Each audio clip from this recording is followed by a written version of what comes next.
नमस्ते, मैं Nizamuddin, new vision senior foundation. आज हम 10वीं कक्षा के चौथा पाठ कण कण का अधिकारी दूसरा भाग के बारे में जानकारी प्राप्त करते हैं।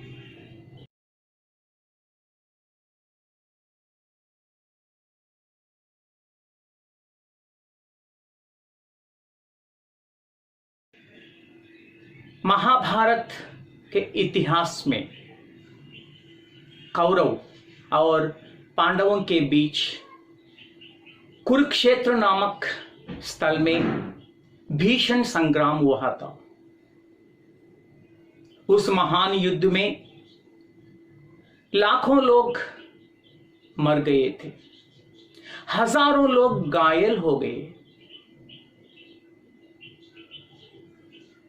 जो घायल हो गए थे सभी लोग अपनी प्राण की रक्षा के लिए त्राही त्राही कह रहे थे, ताकि उनके प्राण को बचाने के लिए पुकार रहे थे। उस दुखद स्थिति, दीन स्थिति को देखकर पांडवों के बड़े भाई धर्मराज या युधिष्ठिर खिन्न हो गए थे, बहुत दुखी हो गए थे। उनके मन में शांति नहीं मिल रहा था, इसलिए अपनी मान्य पितामह भीष्म पितामह के पास जाकर अपनी मन की व्यथा इस तरह प्रकट करते हैं। मान्य पितामह जी, इस भीषण संग्राम में लाखों लोग मर गए हैं, हजारों लोग घायल हो गए हैं, सभी लोग अपनी जीवन रक्षा के लिए पुकार रहे हैं।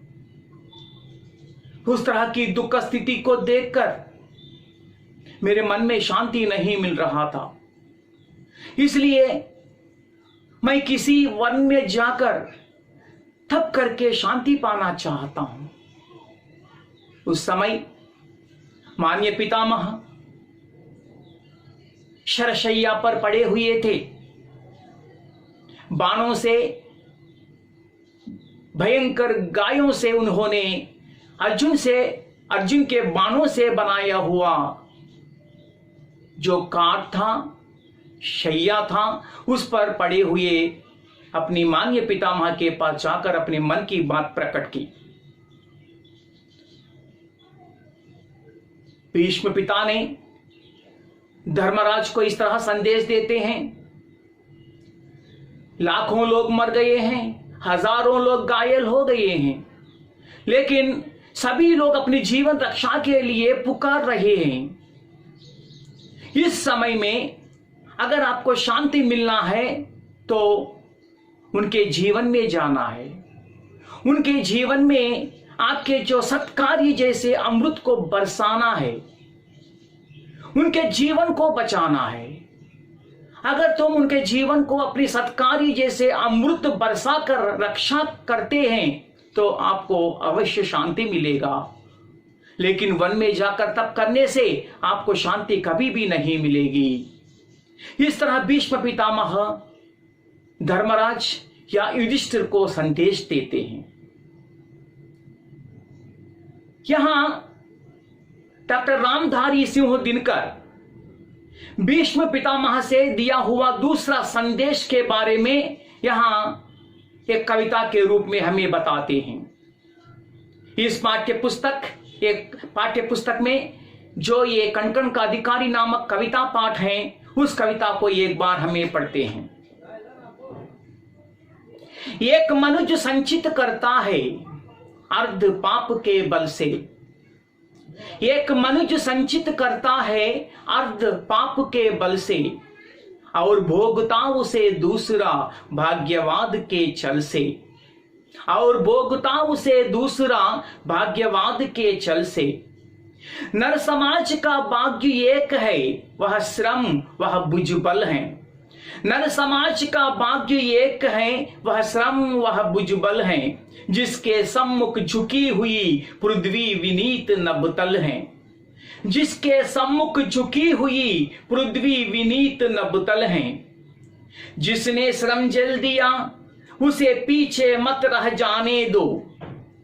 जिसने श्रम जल दिया उसे पीछे मत रह जाने दो। विजीत प्रकृति से पहले उसको सुख पाने दो। विजीत प्रकृति से पहले उसको सुख पाने दो। जो कुछ न्यस्त प्रकृति में है वह मनुष्य मात्र का धन है। जो कुछ न्यस्त प्रकृति में है वह मनुष्य मात्र का धन है। धर्मराज उसके कण कण का अधिकारी जन जन है। धर्मराज उसके कण कण का अधिकारी जन जन है। देखिए, भीष्म पितामह युधिष्ठिर को इस तरह दूसरा संदेश देते हैं। वह संदेश का भाव क्या है? एक मनुष्य संचित करता है अर्ध पाप के बल से। इस दुनिया में कुछ लोग पैसे को संचित करते हैं, इकट्ठा करते हैं, अर्ध को, धन दौलत को पाप और बल से, या पाप के बल से ये धन दौलत को संचित करते हैं, इकट्ठा करते हैं। ये तो बड़ी पाप है। लेकिन और भोगता उसे दूसरा भाग्यवाद के छल से। एक मनुष्य तो क्या करता है, अर्ध को किस तरह संचित करता है, पाप और बल से। लेकिन उसका जो वारिस होता है वह वारिस क्या करता है, मैं भाग्यवाद हूं, इस दुनिया में मैं ही अदृष्टवान हूं कहकर सबको धोखा देते हुए वह उन धन दौलत को अनुभव करता है। ये भी महापाप है। एक मनुष्य संचित करता है अर्ध पाप और बल से, लेकिन उसका जो वारिस होता है वह सभी को इस तरह से कहता है कि मैं भाग्यवान हूं, मैं अदृष्टवान हूं कहकर सभी को धोखा देते हुए उन धन दौलत को वह अनुभव करता है। लेकिन भीष्म पितामह जी इस तरह कहते हैं, नर समाज का भाग्य एक है, इस मानव समाज का भाग्य या अदृष्ट एक ही है, वह श्रम, वह भुजबल है। जो लोग कड़ी मेहनत करते हैं, तो ये जो पसीना बहाने वाले जो मनुष्य श्रम और भुजबल जो इस तरह उपयोग करते हैं, वे ही इस दुनिया में कौन होते हैं, भाग्यवान होते हैं। भीष्म पितामह जी क्या कहते हैं, इस दुनिया में भाग्यवान कौन होते हैं, जो श्रम करता है, पसीना बहाता है, और जो लोग अपने भुजबल से कमाते हैं वे ही इस दुनिया में भाग्यवान होते हैं। जो लोग कड़ी मेहनत करते हैं तो उनके बारे में इस तरह कहते हैं भीष्म पितामह जी, जिसके सम्मुख झुकी हुई पृथ्वी विनीत नभतल है। जिसके सम्मुख, किसके सम्मुख, जो लोग इस दुनिया में कड़ी श्रम करते हैं, कड़ी मेहनत करते हैं, उसके सम्मुख या उसके सामने विनीत होकर, विनयी होकर पृथ्वी, हमारी भूमि, आकाश, आसमान और पाताल, ये विनीत होकर विनय से नतमस्तक झुक जाते हैं, विनय पूर्वक गौरव देते हैं। केवल भूमि, आकाश और पाताल ही नहीं, इस दुनिया में सभी लोग, जो लोग श्रम करते हैं, उनको आदर और सत्कार देते हैं। भीष्म पितामह ये भी कहते हैं, जिसने श्रम जल दिया उसे पीछे मत रह जाने दो। जिसने श्रम जल दिया, श्रम जल क्या होता है, पसीना। जो लोग कड़ी मेहनत कर पसीना बहाते हैं उनको पीछे मत रह जाने देना चाहिए। जहां आनंद है, जहां खुशी है, जहां सुख है, उस सुख को पहले उनको भोगने देना चाहिए। भीष्म पितामह कहते हैं, जिसने श्रम जल दिया, जो लोग श्रम का वहां पसीना बहाते हैं, उनको कभी सबसे पीछे नहीं रहने देना चाहिए।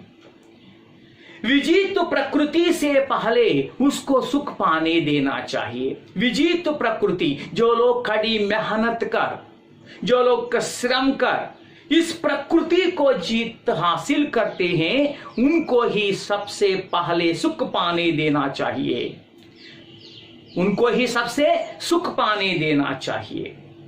भीष्म पितामह कहते हैं कि जिसने श्रम जल दिया उसे पीछे मत रह जाने देना चाहिए। श्रम जल देने वालों को, पसीना बहाकर श्रम करने वालों को सबसे पीछे मत रह जाने देना चाहिए। और भी कहते हैं विजित प्रकृति से पहले उनको सुख पाने देना चाहिए, पहले ही सुख पाने देना चाहिए। जो लोग अपनी मेहनत से, अपनी श्रम से, पसीना बहाकर जो लोग श्रम करते हैं, तो ये इस प्रकृति को जीतने वाले होते हैं। जो प्रकृति को जीत हासिल करते हैं, उनको पहले सुख पाने का अवकाश देना चाहिए।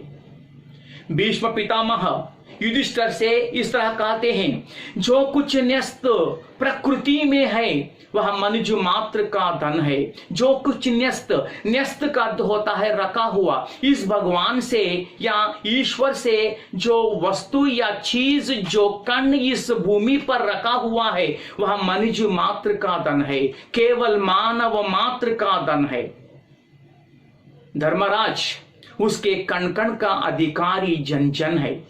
इस प्रकृति में हर एक चीज मानव का है, मनुष्य का है, लेकिन किसका होता है? जो लोग कड़ी मेहनत कर हासिल करना चाहते हैं उनके होते हैं। जो लोग वारिस बनकर मैं अदृष्टवान हूं कहकर उन पैसों को, उन धन दौलत को अनुभव करना चाहते हैं, उनके नहीं। जो लोग कड़ी मेहनत करते हैं, कड़ी मेहनत कर इस दुनिया में जो चीज है उसको हासिल करना चाहते हैं, उनका ही होता है। इसलिए धर्मराज, वन में नहीं भुवन में जाओ, आपके राज्य में चले जाओ और सभी को अच्छी तरह श्रम करने के लिए बताओ। और जो लोग श्रम करते हैं, कड़ी मेहनत करते हैं, उनको ही सबसे पहले सुख पाने की अवकाश तुम्हें दिलाना है। इस तरह करते हैं तो तुम्हें अच्छी तरह शांति मिलेगा। इस तरह कण कण का अधिकारी नामक पाठ में भीष्म पितामह अपने जो पोता होता है युधिष्ठिर को इस तरह के संदेश देता है।